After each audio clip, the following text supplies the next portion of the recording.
അസ്സാം വലൈക്കും. Welcome back to Shimla and vlog. എന്തുണ്ട് എല്ലാവരുടെയും വിശേഷങ്ങൾ? എല്ലാവരും സുഖമായിട്ടിരിക്കുന്നില്ലേ? ഞാനിവിടെ മീൻ കറി വെച്ചുകൊണ്ടിരിക്കുവാണേ. കൊള്ളാം. ഇന്നത്തെ മീൻ കറിക്ക് ചെറിയ ടേസ്റ്റൊക്കെ ഉണ്ട്. എന്താണെന്ന് വെച്ചാൽ വല്ലപ്പഴ കൂടിയാണ് നമുക്കിവിടെ നല്ല ഫ്രഷ് മീൻ കിട്ടുന്നത്. അപ്പോൾ ഇന്ന് കിട്ടിയത് അയലയാണ്. നല്ല ഫ്രഷായിരുന്നു കേട്ടോ. അപ്പം ഞാൻ ഇവിടെ പൊരിക്കാൻ വേണ്ടിയിട്ട് പൊടിയൊക്കെ ഇട്ട് വെച്ചേക്കുവാണ്. ഇതും കൂടി പുരട്ടി വയ്ക്കാം. രാവിലെ തൊട്ടേ വീഡിയോസ് എടുക്കണം. ഇന്നലെയൊന്നും വീഡിയോ ഇട്ടില്ലല്ലോ. ഇന്നലെ മെനിങ്ങാന്നും ഇട്ടില്ല.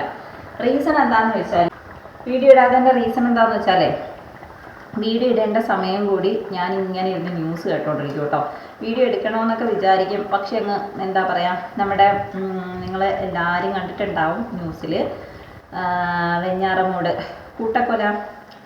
ആ വീഡിയോ ഞാൻ ഇങ്ങനെ കണ്ടിന്യൂസ് ആയിട്ട് ഒന്ന് തീരുമ്പോൾ ഒന്നെന്നുള്ള രീതിയിൽ റിപ്പീറ്റ് അടിച്ച് കണ്ടുകൊണ്ടിരിക്കുക കേട്ടോ. എനിക്ക് സത്യം പറഞ്ഞാൽ ഭയങ്കര പേടിയാണ്.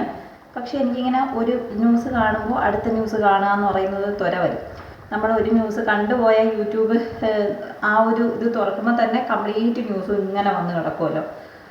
അപ്പോൾ ഇതൊക്കെ കണ്ടിട്ട് ഇരുന്ന് പേടിക്കുക. അതാണ് ഇപ്പോഴത്തെ എൻ്റെ ഹോബി. നല്ല പോലെ പേടിക്കുക. രാത്രിയൊക്കെ എനിക്ക് നല്ല പേടിയാവുന്നുണ്ട് കേട്ടോ ഇപ്പോൾ. പക്ഷെ എന്നാൽ കാണാതിരുന്നൂടെ? അത് ഞാൻ ചെയ്യത്തില്ല. ഓട്ടോമാറ്റിക്കലി കണ്ടുപോണതാണ്.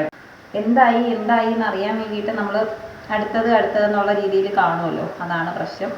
പിന്നെ പ്രധാനമായിട്ടുള്ള എന്താണെന്ന് വെച്ചാൽ, ഞാൻ തിരുവനന്തപുരമാണ്.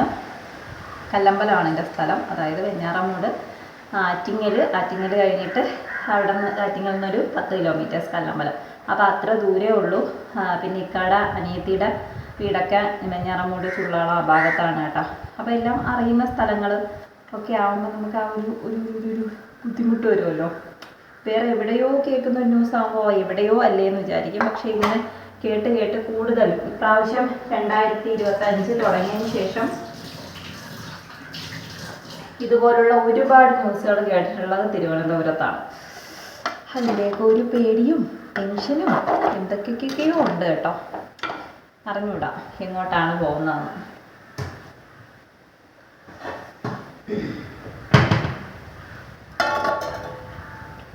വലുതായി ചെറിയ വാക്ക് എടുക്കാം.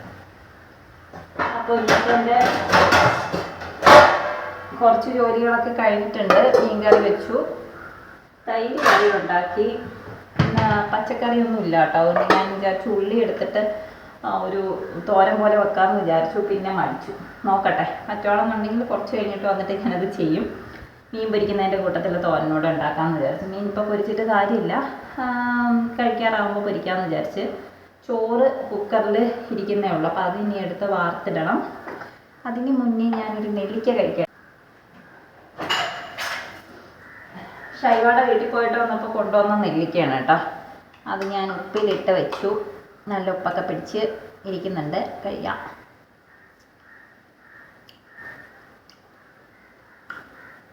ഈ ന്യൂസുകളുടെ കാര്യം പറഞ്ഞ കണക്കാണ് കേട്ടോ. ഇങ്ങനെ എന്തെങ്കിലും കഴിക്കാൻ ഇഷ്ടമുണ്ടെന്നുണ്ടെങ്കിൽ കണ്ടിന്യൂസ് ആയിട്ട് ഞാനത് കഴിച്ചുകൊണ്ടിരിക്കും. ഒരിടയ്ക്ക് വെച്ചിട്ട് ക്രൈം സ്റ്റോറീസ് കാണാമെന്ന് പറയുന്നത് എനിക്ക് ഭയങ്കര എന്താ പറയുക, ഇഷ്ടമല്ല കേട്ടോ. എനിക്ക് ഇങ്ങനെയുള്ള കാര്യങ്ങളൊന്നും ഇഷ്ടമല്ല.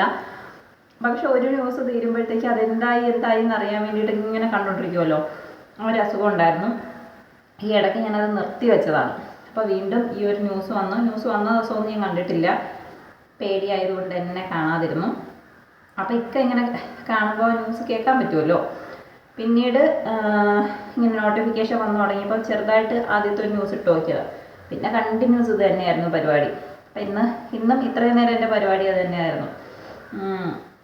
ആളുടെ ഫാദർ വരുന്നതും ആ ഒരു ശരിക്കും നമ്മളെ വീട്ടിൽ നടക്കുന്ന പോലെ ആ ഒരു എന്താ പറയുക, അവരെങ്ങനെ ആയിരിക്കും ഇതൊക്കെ തരണം ചെയ്ത് പോകാമെന്ന് നമുക്ക് ചിന്തിക്കുമല്ലോ. ആ ഒരു സംഭവം. ഓക്കെ, ഞാൻ പോയി അരി വാർത്തിട്ടിട്ട് വരട്ടെ. എന്നിട്ട് നമുക്ക് കുറച്ച് കഥ പറയാം കേട്ടോ. പുതിയ ടെക്നിക്കാണ്. നെല്ലിക്ക തിന്നുമ്പോൾ അരി വയറ്റി പോകാതിരിക്കാൻ വേണ്ടിയിട്ട് അതിൻ്റെ അകത്തുനിന്ന് ആദ്യമേ ഞാൻ കരണ്ടി വെച്ചിട്ട് അരിയെല്ലാം ഇങ്ങനെ എടുത്തിട്ടുണ്ട്. ഇതെങ്ങാണ് എൻ്റെ ഉള്ളിൽ പോയിട്ടുണ്ടെങ്കിൽ ഇന്നത്തെ എൻ്റെ കാര്യത്തിൽ തീരുമാനമാവും. ഛർദ്ദിച്ച് പണ്ടാരടങ്ങും ഞാൻ. ഓക്കെ, ഇത് കളയട്ടെ.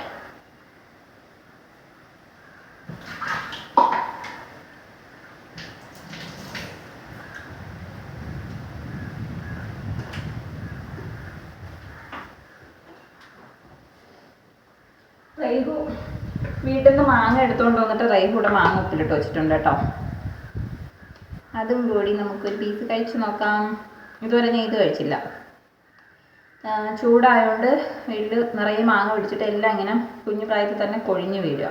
അപ്പം അതെടുത്തിട്ട് ഉപ്പിലിടാൻ നല്ലതാണ്. കൊള്ളാം കേട്ടോ. കറക്റ്റ് ഉപ്പൊക്കെ പിടിച്ചിരിക്കുന്നുണ്ട്. അവൻ തന്നെ ഇട്ടതാ, അവൻ തന്നെ അരിഞ്ഞ് ഉപ്പിലിട്ടാൽ എനിക്ക് പേടിയാണ് പിച്ചാത്തി എടുക്കുമ്പോൾ. അപ്പം ഞാൻ വഴക്ക് പറയും, ഞാൻ സൂക്ഷിച്ച് ചെയ്തോളാം എന്നൊക്കെ പറഞ്ഞ് അവൻ ഉപ്പിലിട്ടാവും. ടേസ്റ്റ് ഉണ്ട്.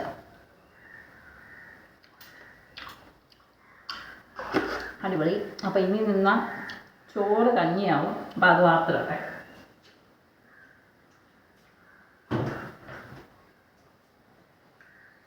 അപ്പോഴെൻ്റെ ജോലിയും കാര്യങ്ങളും ഒക്കെ ഒതുക്കി, എല്ലാം ഒതുക്കി എന്ന് പറയാൻ പറ്റത്തില്ല. ഇനി മീനും പൊരിക്കണം. തോരൻ വേണോ വേണ്ടോ എന്ന് ഞാനിങ്ങനെ രണ്ട് മനസ്സിൽ നിൽക്കും കേട്ടോ.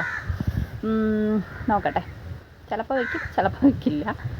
അപ്പോൾ അതൊക്കെ ഒതുക്കി പുറത്ത് വന്നു. ഇപ്പോൾ കൂടുതൽ നേരവും ഞാൻ പുറത്ത് ഇങ്ങനെ സഞ്ചരിക്കാറാണ് പതിവ്. കാരണം കുറച്ച് ദിവസമായിട്ട് ഞാൻ പറഞ്ഞില്ല, ആ വീഡിയോസ് എന്നെ വല്ലാണ്ട് മെൻ്റലി എഫക്റ്റ് ചെയ്യുന്നുണ്ടെന്ന് എനിക്ക് തോന്നുന്നു കേട്ടോ. ഭയങ്കര ഒരു ബുദ്ധിമുട്ടുണ്ടാക്കുന്നുണ്ട്. പിന്നെ അത് കാണാതിരുന്നാൽ പോരെയെന്ന് ചോദിച്ചാൽ റെക്കമെൻഡേഷൻ വന്ന് കിടക്കുമ്പോൾ അറിയാണ്ട് കണ്ടുപോകുന്നതാണ്. അപ്പോൾ മാക്സിമം ഞാനത് കാണാതിരിക്കാൻ ശ്രമിക്കുന്നുണ്ട്. പക്ഷേ ആ ന്യൂസും കാര്യങ്ങളൊക്കെ ഉള്ളിൽ ഇങ്ങനെ കിടക്കുന്നതുകൊണ്ട് തന്നെ എനിക്ക് ഇച്ചിരി ബുദ്ധിമുട്ടാട്ടോ. പൊതുവേ ഞാൻ അങ്ങനെ ഒരാളാണ്. എനിക്ക് കുറച്ച് പേടിയും കാര്യങ്ങളൊക്കെ ഉണ്ട്. എൻ്റെ ലൈഫിൽ ഇതുവരെ ഞാൻ ഒറ്റയ്ക്ക് കിടന്നിട്ടില്ല. ഒറ്റയ്ക്ക് മീൻസ് ഇപ്പോൾ എൻ്റെ കുഞ്ഞുങ്ങളെങ്കിലും ഇല്ലാണ്ട് ഞാനൊരു റൂമിൽ ഒറ്റയ്ക്ക് കിടന്നിട്ടില്ല. എൻ്റെ നമ്മൾ എന്താ പറയുക, ഒരു പ്രായം കഴിഞ്ഞാൽ എല്ലാവർക്കും സ്വന്തമായിട്ട് ബെഡ്റൂമും അവർ ഒറ്റയ്ക്ക് തന്നെ ആയിരിക്കും കിടക്കുക. പക്ഷേ ഞാൻ എൻ്റെ ലൈഫിൽ ഇതുവരെ കിടന്നിട്ടില്ല. അതെനിക്ക് പറ്റാത്തൊരു കാര്യമാണ് കേട്ടോ. ഒട്ടും പറ്റത്തില്ല. കാരണം എനിക്ക് ഭയങ്കര പേടിയാണ്. ഇൻ കേസ് ഇപ്പോൾ ഇക്ക ഇല്ല എന്നുണ്ടെങ്കിൽ ഞാൻ ലൈറ്റ് ഇട്ടിട്ട് കിടന്നുറങ്ങുന്ന ഒരാളാണ്. ഇപ്പോൾ കുറച്ച് ദിവസമായിട്ട് അല്ലാതെയും നമ്മൾ ബെഡ് ലാമ്പുണ്ടല്ലോ, അത് ഇടണമെന്ന് വാശി പിടിച്ചിട്ട് ഇക്കായെക്കൊണ്ട് ഇടിക്കുന്ന ഒരാളാണ് കേട്ടോ. എനിക്ക് ഇരുട്ട് ഭയങ്കര ബുദ്ധിമുട്ടാണ്. എന്താണെന്ന് എനിക്ക് അറിഞ്ഞൂടാ. കുഞ്ഞുനാൾ മുതലേ ഞാൻ അങ്ങനെയാണ്. ഇപ്പോൾ എൻ്റെ അനിയനും അനിയത്തിയൊക്കെ ആണെങ്കിൽ അവർ ഒറ്റയ്ക്ക് കിടന്നുറങ്ങുന്ന ആൾക്കാരാണ്. അവർക്ക് ബെഡ്റൂമിൽ ഒറ്റയ്ക്ക് കിടന്നുറങ്ങുന്നതുകൊണ്ട് അവർക്ക് യാതൊരുവിധ പ്രശ്നങ്ങളും ഇല്ല. പക്ഷേ ഞാൻ ഇതുവരെയും ചെയ്തിട്ടില്ല കേട്ടോ. എനിക്കത് പറ്റത്തില്ല. എന്തുകൊണ്ടാണെന്ന് എനിക്ക് അറിഞ്ഞൂടാ. ഞാൻ ഇപ്പോൾ വാപ്പ എൻ്റെ ഒരു 6 വയസ്സൊക്കെ ഉള്ളപ്പോഴാണ് എൻ്റെ വാപ്പ മരിക്കുന്നത്. അപ്പോൾ ആ ടൈം മുതലേ നമ്മൾ ഉമ്മാടോടെ കിടന്ന് ശീലിച്ച് അതുകൊണ്ടാണോ എന്ന് എനിക്ക് അറിഞ്ഞൂടാ. നമ്മൾ ഉമ്മായും 3 മക്കളും അങ്ങനെ കിടന്ന് പിന്നെ കുറച്ച് കഴിഞ്ഞപ്പോൾ അപ്പു വേറെ ആയി. അങ്ങനെ എന്നാലും ഞാൻ ഉമ്മാടുത്ത് തന്നെയായിരുന്നു എൻ്റെ കല്യാണം കഴിയുന്നത് വരെയും. അല്ലെങ്കിൽ ഞാനും പൊന്നും കിടക്കും ഉമ്മാടോടെ, അല്ലെങ്കിൽ പൊന്നൂൻ്റെ കൂടെ. അങ്ങനെ തന്നെയാണ് കേട്ടോ ഞാൻ കിടന്നുകൊണ്ടിരുന്നത്. കല്യാണം കഴിഞ്ഞ് ഇക്ക ഗൾഫിൽ പോയതിന് ശേഷം ഞാൻ തിരിച്ച് വീട്ടിൽ പോയിട്ട് ഞാൻ പൊന്നൂൻ്റെ കൂടെ ആയിരുന്നു കിടന്നുകൊണ്ടിരുന്നത്. പൊന്നു ഞാനോ റൂമിലായിരിക്കും. പിന്നെ റൈഹു വന്നതിന് ശേഷവും ഞാൻ പൊന്നൂൻ്റെ കൂടെ തന്നെയായിരിക്കും കിടക്കുന്നത്. എപ്പോഴെങ്കിലുമൊക്കെ ഞാൻ വീട്ടിൽ നിൽക്കാൻ പോയാലും ഒന്നുകിൽ പൊന്നുവിനെ വിളിച്ചിട്ട് അങ്ങനെ തന്നെ ആയിരിക്കും കിടക്കുന്നത്. ഇവിടെ ഇപ്പോൾ ഇക്ക ചിലപ്പോൾ വരാനൊക്കെ ലേറ്റ് ആവുന്നുണ്ടെങ്കിൽ പിള്ളേരെൻ്റെ കൂടെ ഉണ്ടാവും. ആ സമയത്ത് ഞാൻ ലൈറ്റൊക്കെ ഇട്ടിട്ട് മിക്കപ്പോഴും ഉറങ്ങാറില്ല. ഇക്കായെ വെയിറ്റ് ചെയ്തിരിക്കലാണ് എൻ്റെ ഒരു ഹോബി. അതൊരു നല്ല കാര്യമാണോ എന്ന് എനിക്ക് അറിഞ്ഞുകൂടാ. പലപ്പോഴും അതൊരു ബുദ്ധിമുട്ടാണല്ലേ. പേടിയെന്ന് പറയുന്നൊരു സംഭവം, ഇതേ സംഭവം എൻ്റെ മോനും ഉണ്ട് കേട്ടോ. ഏതാണ്ട് എൻ്റെ പല ക്യാരക്ടേഴ്സും എൻ്റെ മോനിനുണ്ട്. പക്ഷെ അന്നമ്മ കുറച്ചും കൂടി ഓക്കെയാണ്. ഇപ്പോൾ എന്തെങ്കിലും ഒരു സാധനം എടുക്കാനൊക്കെ പറഞ്ഞു വിട്ടാൽ റൈഹുവിന് ഭയങ്കര ബുദ്ധിമുട്ടാണ്. അവൻ പോകത്തില്ല, ഞാൻ കൂടെ പോകണം, അല്ലെങ്കിൽ അന്നൂനെ വിളിക്കും. അന്നമ്മയാണെങ്കിൽ കുഴപ്പമില്ല, അവൾ പോയി അത് എടുത്തിട്ട് വരും, അവൾക്ക് പ്രശ്നമില്ല. ഇക്കായും അവളും ഒരേ ക്യാരക്ടറാണെന്ന് എനിക്ക് തോന്നിയിട്ടുണ്ട്. പക്ഷേ എനിക്കും റൈഹുവിനും എൻ്റെ അതേ സ്വഭാവം റൈഹുവിനും ഉണ്ട്. അത് അത്ര നല്ലതല്ല. നമുക്ക് ഒറ്റയ്ക്കൊരു ദിവസം ഇരിക്കേണ്ടി വന്നാൽ ഭയങ്കര ഒരു ബുദ്ധിമുട്ടായിരിക്കും അത്. അങ്ങനെ അപ്പം ഇങ്ങനെയുള്ള വീഡിയോസ് അല്ലെങ്കിൽ മരണങ്ങൾ അങ്ങനെയൊക്കെ കണ്ടു കഴിഞ്ഞാൽ ഒക്കെ എനിക്കെന്തോ ഒരു കുറച്ച് ദിവസത്തേക്ക് എനിക്കൊരു ബുദ്ധിമുട്ട് ചെയ്യും കേട്ടോ. ഇപ്പോൾ കുടുംബത്തിലൊക്കെ തന്നെ ആരെങ്കിലും മരിച്ചിട്ടുണ്ടെങ്കിലൊക്കെ ഞാൻ മരണവീട്ടിലൊക്കെ പോവും. പക്ഷേ ബോഡിയും കാര്യങ്ങളൊന്നും കാണാൻ നിൽക്കുന്നില്ല കേട്ടോ. അങ്ങനെയൊക്കെ ചെറിയ ചെറിയ പ്രശ്നങ്ങൾ. അത് എനിക്കൊന്ന് കുഞ്ഞുനാൾ മുതലേ ഒരു ഡ്രാമ പോലെ കൂടെ ഉള്ളതായിരിക്കണമെന്ന് എനിക്ക് തോന്നുന്നു. കുഞ്ഞിലേ മുതലേ എനിക്ക് ആ ഒരു പ്രശ്നമുണ്ട്. മരണ വീട്ടിൽ പോവുക, മരിച്ച ആൾക്കാരെ കാണുക എന്നൊക്കെ പറയാൻ എനിക്ക് ബുദ്ധിമുട്ടാണ്. അപ്പോൾ എൻ്റെ പാപ്പ മരിച്ചപ്പോൾ പോലും ഞാൻ കണ്ടിട്ടില്ല. ആ ഒരു പ്രായം തൊട്ടിട്ട് എനിക്കതുണ്ട്, ആ ഒരു പ്രശ്നമുണ്ട്. അങ്ങനെ ഒരു ഡാർക്ക് സീൻ. അപ്പോൾ എന്താ, അപ്പോൾ അത്രയൊക്കെ തന്നെ ഉള്ളൂ. എനിക്കിനി കുറച്ച് തയ്ക്കാനും കാര്യങ്ങളൊക്കെ ഉണ്ട്. അപ്പോൾ അത് പോയിരുന്ന് തയ്ക്കാനോ അതോ ഇനി വീഡിയോ എഡിറ്റ് ചെയ്യണോ എന്നുള്ളൊരു കൺഫ്യൂഷനിലാണ് ഞാനിങ്ങനെ ഒറ്റയ്ക്ക് ഉള്ളെന്നുണ്ടെങ്കിലേ സത്യം പറഞ്ഞാൽ എൻ്റെ ഒരുപാട് ജോലികളും പെൻഡിങ് ആവുക ചെയ്യുന്നത്. മടിച്ചെവിടെയെങ്കിലും പോയിരിക്കും. വീട്ടു ജോലി കാര്യങ്ങളൊക്കെ നടന്ന് ചെയ്യും. അല്ലാണ്ട് നമ്മുടെ ഈ ബിസിനസ്സുപരമായിട്ടുള്ള കാര്യങ്ങൾ, സ്റ്റിച്ചിങ് പരിപാടികളൊക്കെ ഞാൻ കൂടുതലും ചെയ്യുന്നതെന്ന് പറയുന്നത് പിള്ളേരൊക്കെ വന്നതിന് ശേഷമാണ് കേട്ടോ. അതെന്തുകൊണ്ടാണെന്ന് എനിക്ക് അറിഞ്ഞുകൂടാ. ഞാൻ ഇപ്പോൾ വെറുതെ ഇരിക്കുമായിരിക്കും, പക്ഷേ പോയിട്ട് ചിലപ്പോൾ അത് ചെയ്യത്തില്ല. ഞാൻ എന്തെങ്കിലും ഒതുക്കാനോ വറക്കാനോ ഒക്കെ ഉണ്ടെങ്കിൽ അതായിരിക്കും ചെയ്തുകൊണ്ടിരിക്കുന്നത്. ഇനിയിപ്പോൾ അവർ വന്നതിന് ശേഷമായിരിക്കും ഞാൻ സ്റ്റിച്ച് ചെയ്യാനൊക്കെ പോകുന്നത് കേട്ടോ. അങ്ങനെയൊക്കെ ഉള്ള കുറച്ച് പ്രശ്നങ്ങൾ എനിക്കുണ്ട്.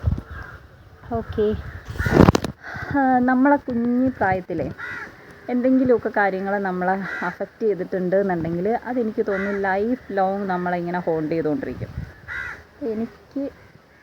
എനിക്ക് അങ്ങനത്തെ കുറച്ച് ഡ്രോമ പരിപാടികളുണ്ട്. ഉമ്മച്ചി എന്നെ വഴക്ക് പറയുന്നുണ്ട് അതിന്, ഇങ്ങനെ പേടിക്കുന്നതിനും ഒക്കെ. ഇക്കാടയിൽ നിന്ന് എനിക്ക് കേൾക്കാറുണ്ട്. രാത്രിയൊക്കെ ചിലപ്പോൾ ലൈറ്റ് ഇട്ട് കിടക്കാമെന്നൊക്കെ പറയുമ്പോൾ ഒക്കെ പറയും അവരെയൊക്കെ ഉറക്കം കളയാനുള്ള പരിപാടിയാണ് ഞാൻ നോക്കുന്നതെന്ന്. ഓക്കെ, അത്രയേ ഉള്ളൂ. അപ്പോൾ ഇന്നത്തെ വീഡിയോ ഇത്രയൊക്കെ തന്നെയുള്ളൂ. ബാങ്ക് കേൾക്കുന്നു. നാളെ ആയിരിക്കുമെന്ന് എനിക്ക് അറിഞ്ഞുകൂടാ, നോമ്പ് ആയിരിക്കാൻ ചാൻസ് ഉണ്ട്. ഓക്കെ, അപ്പോൾ നമുക്ക് നെക്സ്റ്റ് വീഡിയോയിൽ കാണാം.